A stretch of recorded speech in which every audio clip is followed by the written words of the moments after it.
Let me tell you about my clients B and A, freshly minted first-time grandparents. When they started working with me, they were also working on their divorce papers. After 12 weeks of working together, they said they feel like they're back on their honeymoon. Giggles and googly eyes and all. They chose a monogamous relationship dynamic, but were feeling stuck and pitted against each other. There had been a pattern of broken trust and connections with others outside of their relationship agreement. We worked together to create their shared language by breaking down the compound meanings that were preventing them from communicating with each other. This enabled them to start understanding each other again, and they realized they'd been saying a lot of the same things the whole time. Working with me enabled them to create their relationship like a secret clubhouse where they could meet each other in curiosity. They stopped living like strangers in a false opposition and reclaimed each other as partners in life and love through creating clear agreements. Their relationship became a safe space where they could talk about anything, no matter how uncomfortable. They can now share thoughts and fantasies with each other that they used to think were embarrassing or wrong or shameful, because now they understand that talking about them isn't the same thing as acting on them. Shining the light of their love on the darkest parts of each other took the shame away. Now, instead of throwing out the beautiful life they had built together, they threw out their divorce papers instead.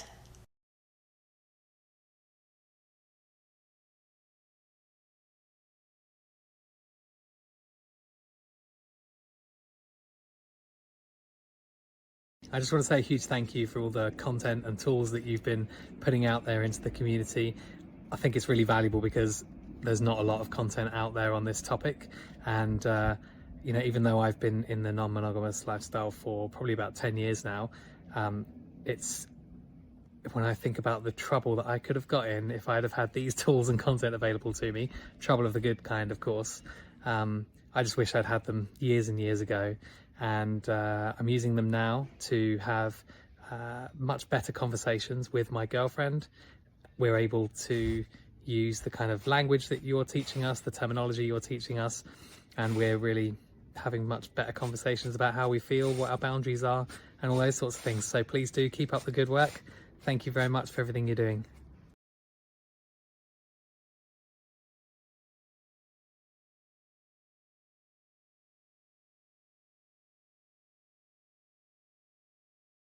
I want to tell you about my clients S and A. They came to me as first-time parents and long-time friends and lovers. They were stuck in an all too familiar rut. A had felt like so much of her sense of self and sensuality had disappeared into motherhood, and she was at a precipice where there was no turning back. She had to pursue and rediscover those parts of herself where she might lose herself for good. S was supportive, but wasn't able to be physically present for long periods of time due to his work. So they agreed together that A could sexually explore with other men while he was gone. This became a renaissance of reclamation for her, and one that he was overjoyed to see her experience. But soon, feelings of imbalance crept in as he found getting dates to be much harder than she did. Navigating those challenging feelings of insecurity and self-doubt became key for S. Releasing the codependency falsely tying her to feeling responsible for his experience became key for A. What they thought initially was an issue in their relationship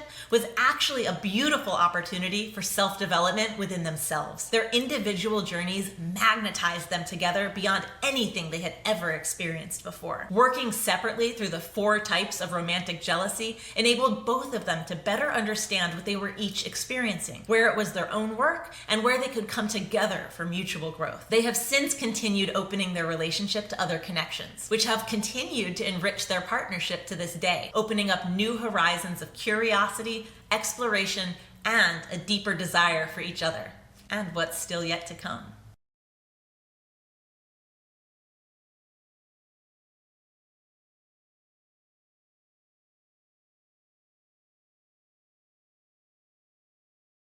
Hi. Working with Ally has been eye-opening for me, especially as someone who didn't understand what boundaries meant. And just recently, I just had a breakthrough with her, knowing that boundaries are a way to truly get what I need and for the other person, my partner, to get what they need. I always thought of boundaries as, you know, rules, restrictions, you know, a way to sort of control someone, or, you know, get them to sort of, you know, or manipulation even. I think that's how I always thought boundaries are. It's just a way to really be, you know, kind of set in your own ways. And I don't know, there's something in the way that Ali puts things that actually makes you sit back, made me sit back and go, oh yeah, no, it's actually protecting like my true self, so that later on down the line, I'm not going, well, what happened in this relationship? Oh, it's because, well, really, you know, I don't like this, or this is not really fitting into sort of my definition of what a relationship is, of what monogamy is, or whatever it is that I, you know, feel, or things that I really, especially at my age now, you know, being older, I know what it is that that I feel comfortable with. And it's okay to make sure that whoever you're with wants that as well, because if you're not connecting on the same definition of relationship, or you know, even communication styles or finances, or, you know, where you see yourself growing, I think all of those details are actually very important when it comes to dating.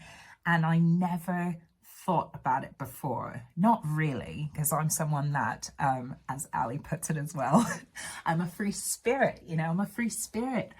I just want to, you know, date. I just want to be organic. I just want, you know, things to just kind of flow, because that's me, right? Like, things should just flow.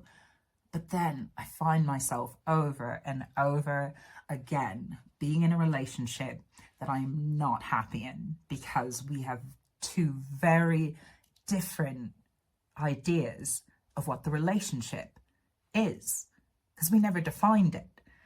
So I am just so appreciative to Ali for really helping me to even define it for myself. That's number one. Find my definition and then be able to communicate it with hopefully the next person that will be a part of my life.